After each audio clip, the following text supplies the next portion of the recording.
Перед началом видео хочу вам посоветовать канал GHOST Cast Horror канал.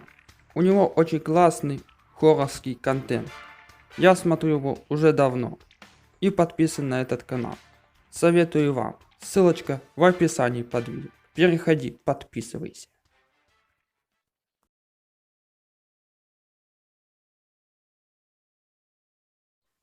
Однажды, когда мальчик смотрел фильм ужасов по телевизору, мальчик не заметил, как быстро время прошло.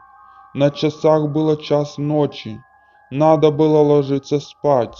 Мальчик отключил телевизор и пошел умываться. Зайдя в ванную, мальчик взял щетку и зубную пасту и стал чистить зубы. После того, как умылся, мальчик пошел готовиться спать. Постелил постель, мальчик лег. Выключил свет и попытался уснуть. Но ему помешали необычные стуки.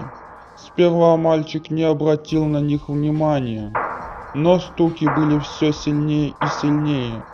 Мальчику стало страшно, и он решил посмотреть, откуда доносятся стуки. Мальчик поднялся с кровати и осмотрел комнату. Стуки шли из старинного шкафа в углу комнаты. Он решил проверить, кто издавал стуки и мешал ему спать.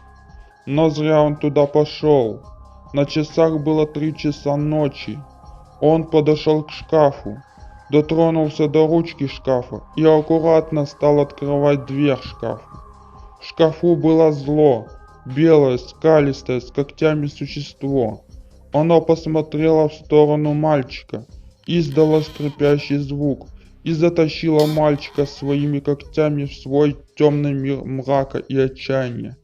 Больше никто не видел и не слышал его.